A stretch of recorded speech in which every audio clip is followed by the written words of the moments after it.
않게 일정한 수익을 만들어낼 수 있다는 점 때문에 워렌 버핏이 투자를 했을 수도 있고요. 그래서 워렌 버핏이 기존에 가지고 있던 금에 대한 인식과는 좀 다를 수도 있다라는 이견도 많이 나오고 있는 상황입니다.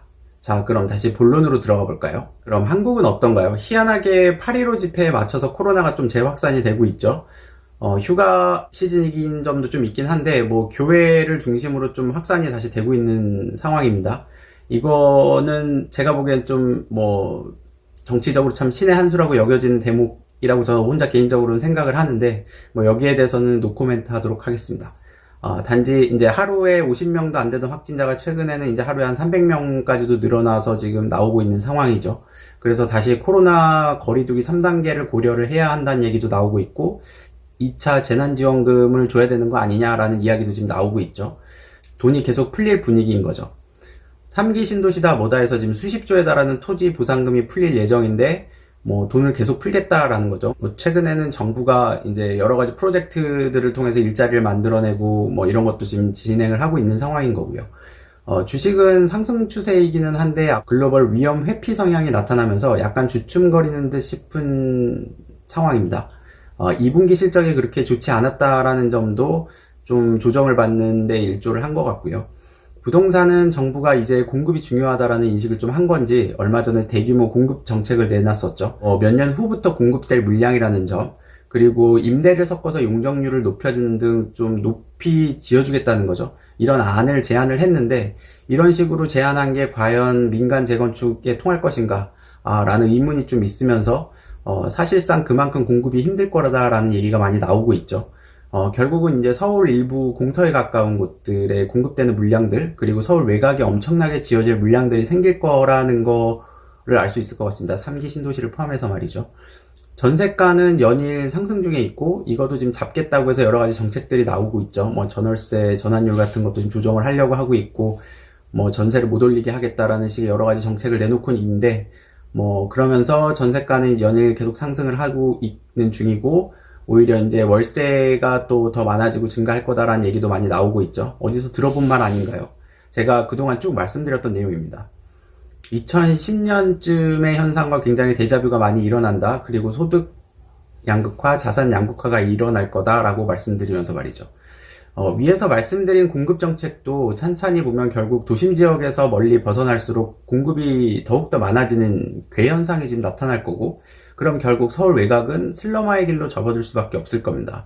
이게 실제로 유럽의 선진국들에서 프랑스라든가 이런 곳에서 일어났던 일들이고요.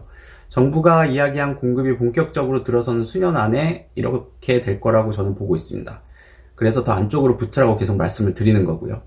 계속되는 규제로 인해서 그동안 좀 급등했던 곳들 중 이제 몇몇 곳들은 조정을 살짝 받는 분위기인 것 같습니다. 한참 남은 재건축들도 좀 조정을 받는 것 같고, 그동안 좀 많이 올랐었던 법인들이 많이 사가지고 단타를 쳤었던 곳들, 아니면 다주택자들이 두 번째, 세 번째 주택으로 보면서 눈여겨봤던 지역들, 그리고 가지고 있던 지역들, 이런 데들도 이제 다주택자들이 두 번째, 세 번째 주택을 어느 정도 정리를 하면서, 그리고 법인들도 매물을 많이 내놓으면서 좀 조정을 받고 있는 상황인 거죠. 실제 제 주변에도 보면 강남에 살면서 이제 다주택자인 분들이 몇 분 계시는데, 보면 이제 보유세 증가하는 부분 때문에 한두 채 정도 좀 파시는 분들이 많이 있고, 증여 등을 통해서 이제 보유세 부담을 좀 줄인 상황에서 굳히기로 들어가시는 거죠.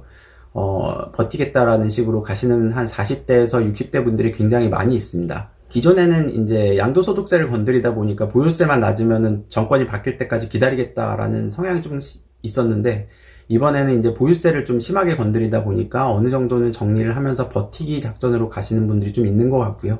좀 안타까운 거는 이제 와서 울며 겨자 먹기 식으로 좀 내 집 마련을 하시는 30대 분들이 많다라는 점입니다.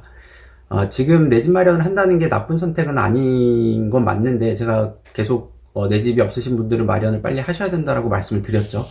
근데 제가 말씀드렸던 한 1년 전까지만 해서 샀어도 좀 나았을 텐데 라는 생각 때문에 좀 안타까워서 말씀을 드리는 거고요.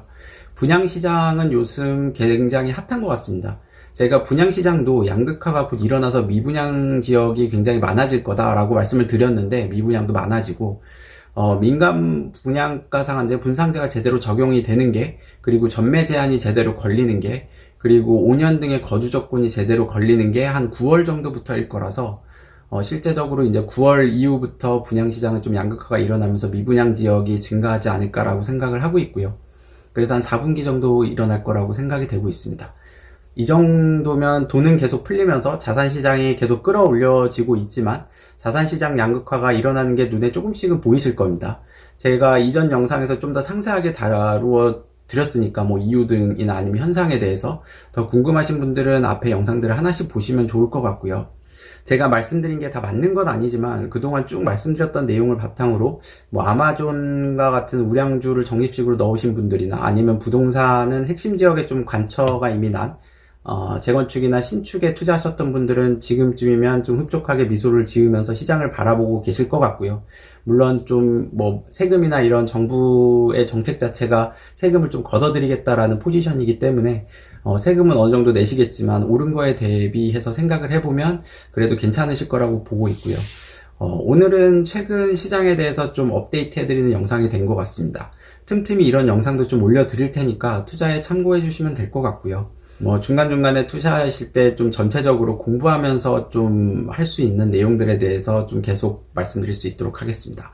지금까지 시청해 주셔서 감사합니다. 부자되는 맥스TV의 맥스테디였습니다. 감사합니다.